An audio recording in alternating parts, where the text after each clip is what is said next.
Hello, this is Brittany Ann Culver, your financial literacy teacher, life coach, author, and licensed real estate agent in Central Florida. Today I'm getting on video to do a small teaching on my new book, my home ownership testimony journal and planner for first-time home buyers, available on Amazon via physical copy, paperback copy, and Kindle. All right, the book is going for $4.99 on Kindle and $19.95 for the paperback copy. So today I'm going to be teaching off of the first 2 pages of the book. So sit back, get some water, get some coffee, get some tea, and we're going to jump right into this, okay? So the book is entitled My Home Ownership Testimony Journal and Planner for First-Time Home Buyers, written by Brittany Ann Culver.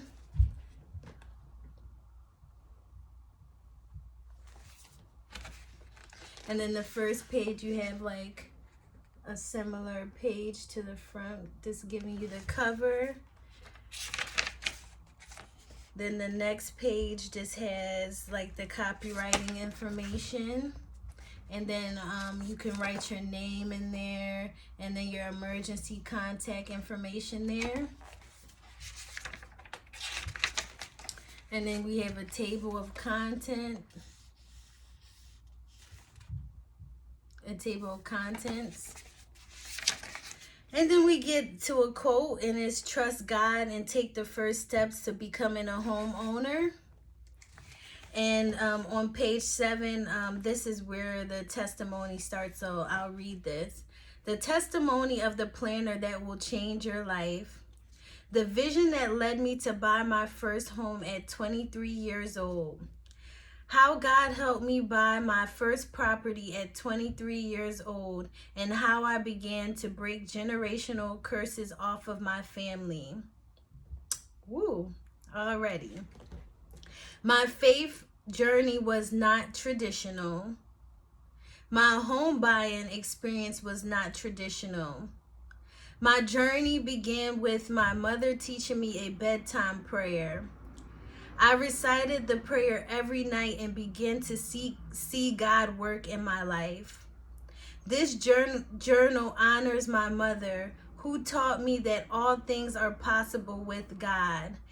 Faith is one of the best things to pass on, better than wealth or property. Let me read that one more time because that's powerful. Faith is one of the best things to pass on, better than wealth or property. Like, wow. Let me just elaborate on that. Like, I don't know what I would do if my mom never taught me that bedtime prayer. I don't know if I would be talking to you all today. Just a lot goes on in our lives. A lot goes on in our everyday struggle. And without God by our side, without having that Holy Spirit within us, it makes it so much difficult to go through these life challenges. So just like I was just saying in the book, you know, if you're a parent or if you're not a parent, one of the best things that you can do for someone else is, you know, talk about God, talk about Jesus. You never know how that can, you know, impact someone's life. We're all not perfect, but we serve a perfect God. And if we continue to, you know, seek Him, we can become more like Him. So that's just so good right there. So let me go on. First, I would like to thank God, because I would not be in the position I am in today without Him. A girl like me was not supposed to be a homeowner, especially at an early age, but God. My parents were immigrants from Jamaica. My older brothers were caught in the rat race of life. And then there was me, the family's baby. My father was deported back to his country, and my mother worked to make ends meet. In my younger years, I lived in New York City, known as the Big Apple. When the load got too heavy for my mom to carry, my mom decided to move to Philadelphia, closer to her sister. My aunt and her daughter lived in a small 2-bedroom in Philadelphia, but still took me, my mom, and my brothers into her home. So let me just go back a page and just speak on individuals who are first generation, people who parents are from another country. That's what I mean when I say that my faith journey, my life, my home ownership journey wasn't traditional. I was one of the first people in my family to ever purchase a home. So that's why I say it's not traditional.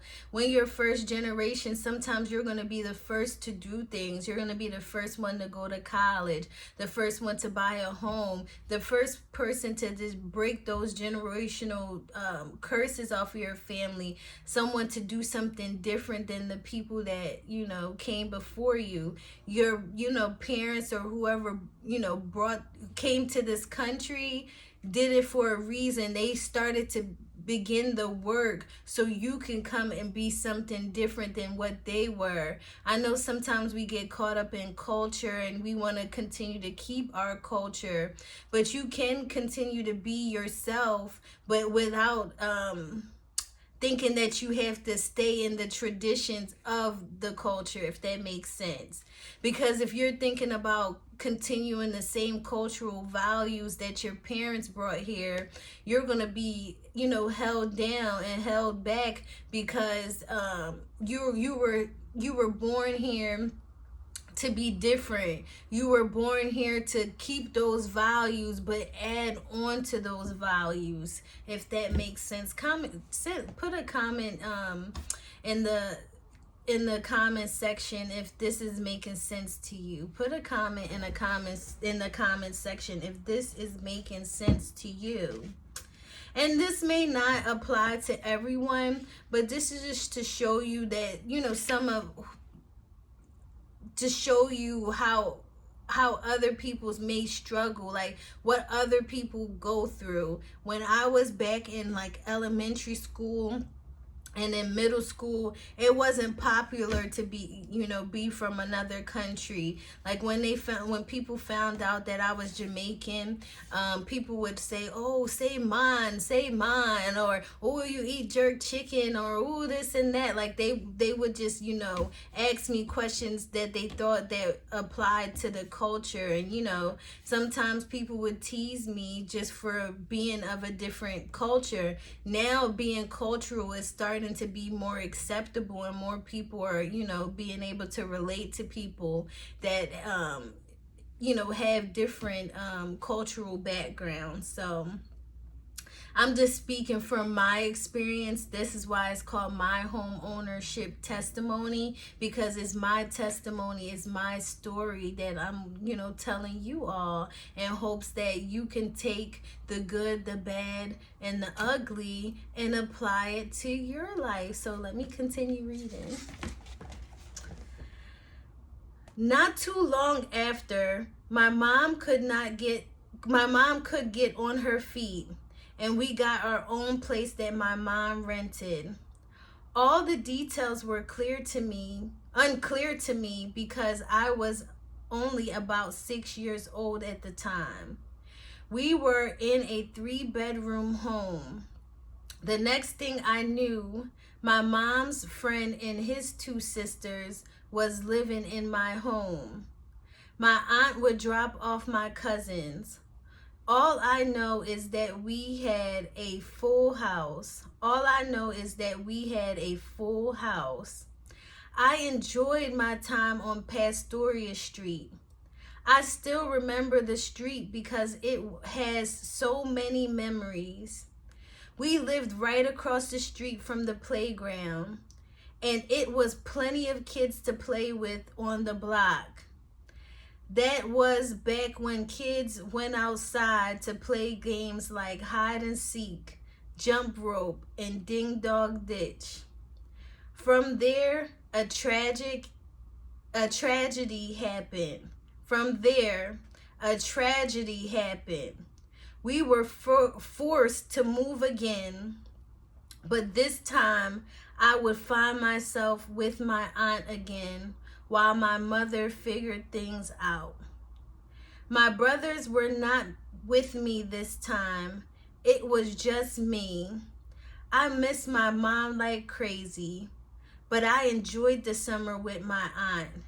She would round up all the girls in her apartment complex and make up dance routines in her living room. Okay, let me stop right here and just go into a little commentary here. First of all, do kids still go outside and play? Like, that was a big part of my childhood, going outside and playing.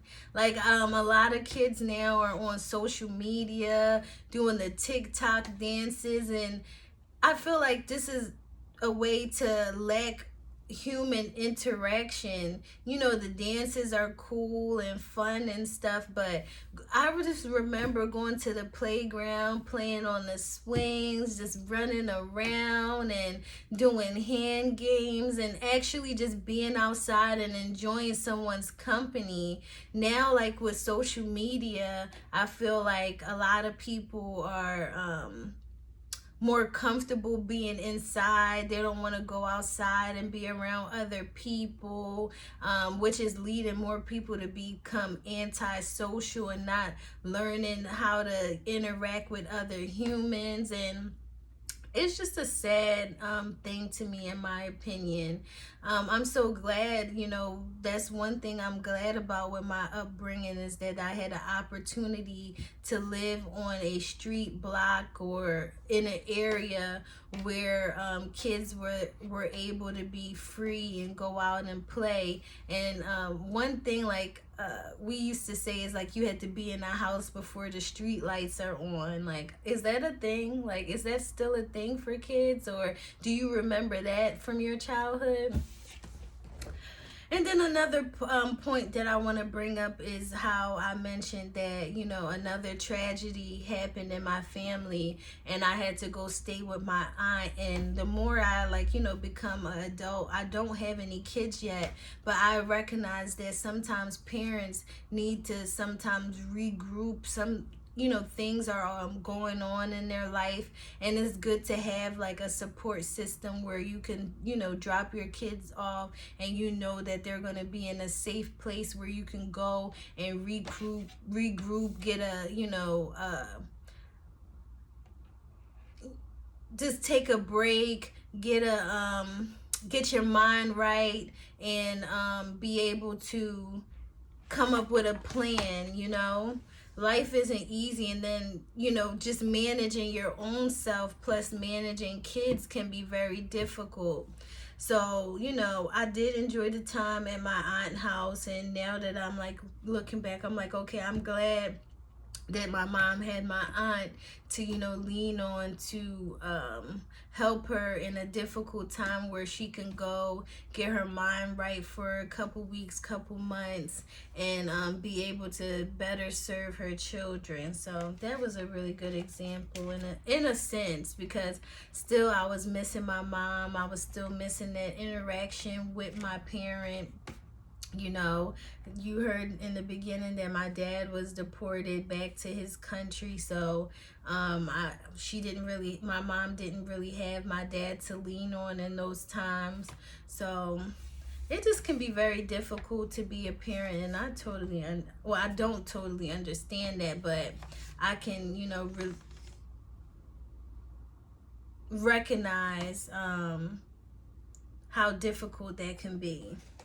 So let me continue reading. Let me find out where I left off. Oh, and one thing about me, you know that I love to dance. And I think I'm going to go into the next part where I said I especially love the praise and worship dancing. Child, add dancing, and then Jesus, like, I'm there. Like, it's no doubt about it. Come on. So, my aunt's house was not like the traditional apartment complex. The homes were more like townhomes. This means there was a upstairs and downstairs for each home in the complex. Again, my aunt had a two-bedroom apartment. I would sleep with my cousin or aunt at night. My prayer would be that my mom and I would reunite. My mom wanted me to go to school down the street from my aunt's house that following school year, but God had other plans. The next thing I know is that my mom and brothers lived in the basement of family friends. That that lasted a few months through, though I am unsure if I kept count at this time. Sorry if this is sounding a little jumbled up. Let me read this properly. Like, I wrote the book, but as an author, sometimes I don't go back and reread it and reread it. It's just like the spirit was moving and I was just writing this thing. I can't even really tell you all how this came about. It just came all of a sudden. I had the idea. It been in the back of my mind, but I had the idea. I started to put it together and it just really came together. So excuse me if I'm fumbling over the words. For the next, if I do another teaching, it'll be more smooth, I promise.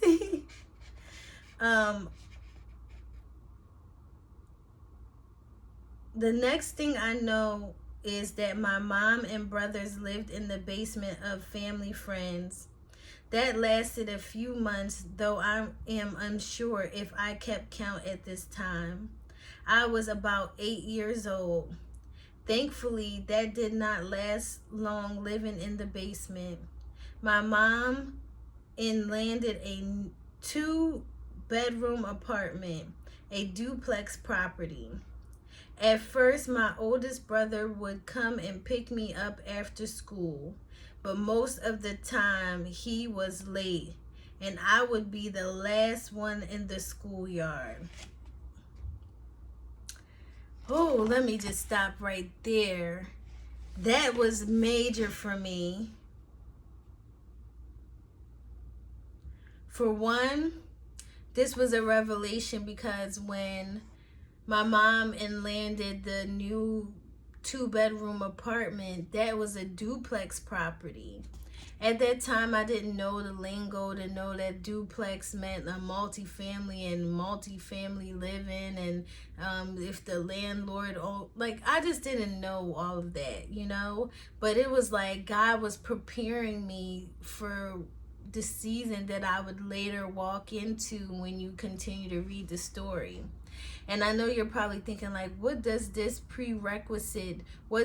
information have to do with home ownership? But that's why it's called my testimony, because it's my story to tell you all.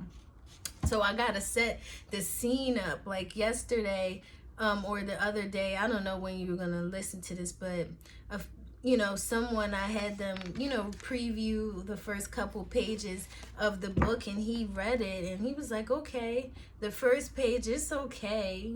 It kind of made me want to read a little bit more.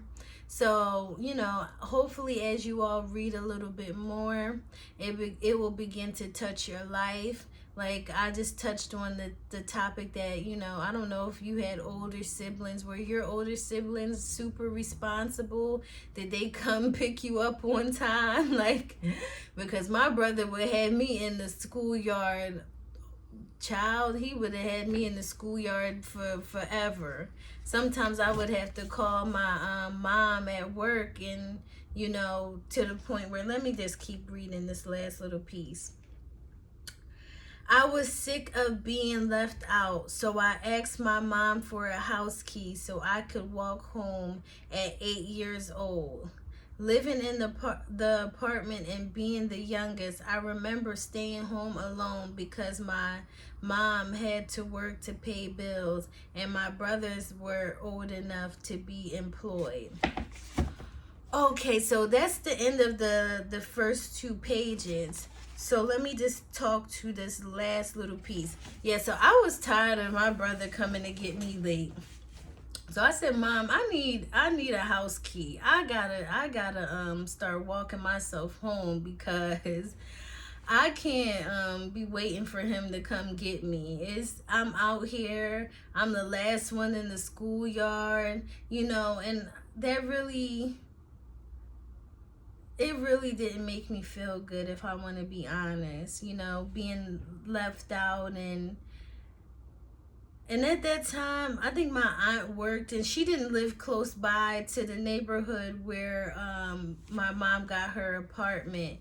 It was maybe about 30 minutes away, so it wasn't a way that I could go to my aunt's house. And then other than my aunt, I didn't have any family in Philadelphia, which most of the context, all of the context is based off of. So I didn't have any other close relatives at the time where I could go to their house after school.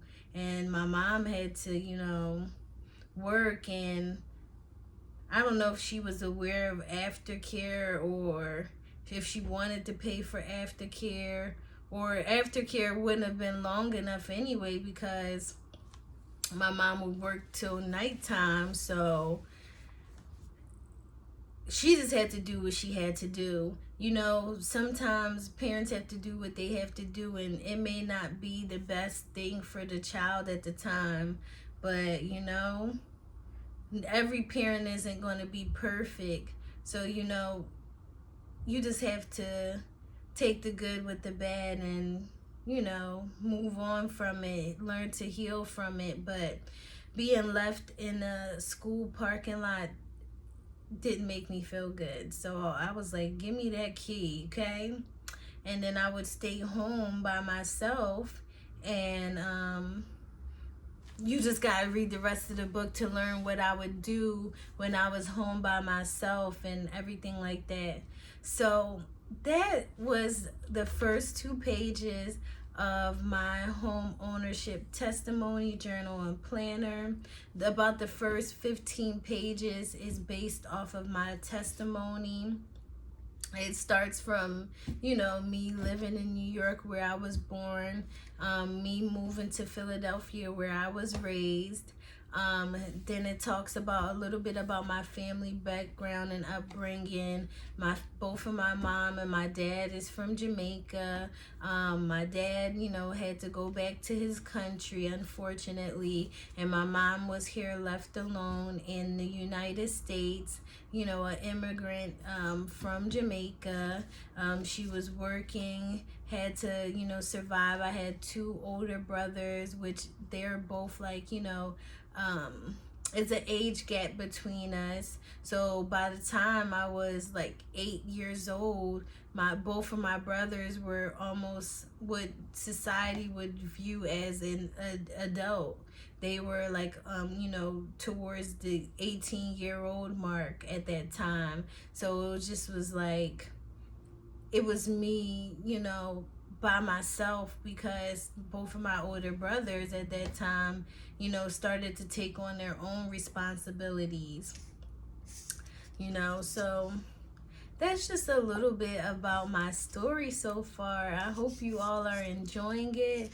Like I mentioned in the beginning of the video, this book, My Homeowner Testimony Journal and Planner, is available on Amazon. You can go ahead and purchase it. I have an upcoming event. It's gonna be held in Orlando, Florida. Well, actually Longwood, Florida, which is out a few minutes outside of Orlando.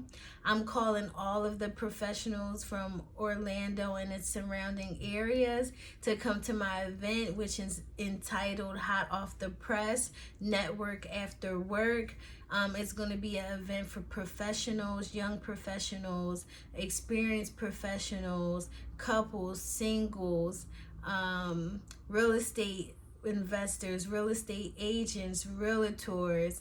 I just want people of all different professions, all different nationalities to come and learn a little bit more about me, learn a little bit more about my story, and also meet some like-minded people. So I'm so excited. The tickets are available on Eventbrite. It's 3 different ticket options. You have general admission, which includes food and drinks. Then you have the general admission plus a book purchase.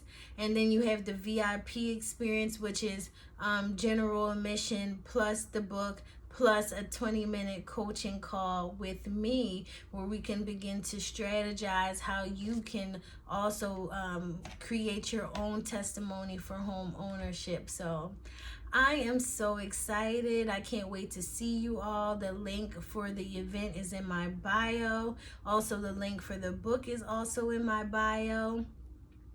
Definitely go ahead and purchase your copy. It's a great gift. It's a great book to have. It has some goal settings in there. It has a calendar. It has budget worksheet. It's just jam-packed with a lot of gems in there. So let me know in the comments when you placed your order, and we can talk about maybe setting up a 20-minute strategy call with me after you read the book, and we can go through the book and see how we can apply it to your life. So if you have any questions, feel free to email me. All of my contact information is in my bio.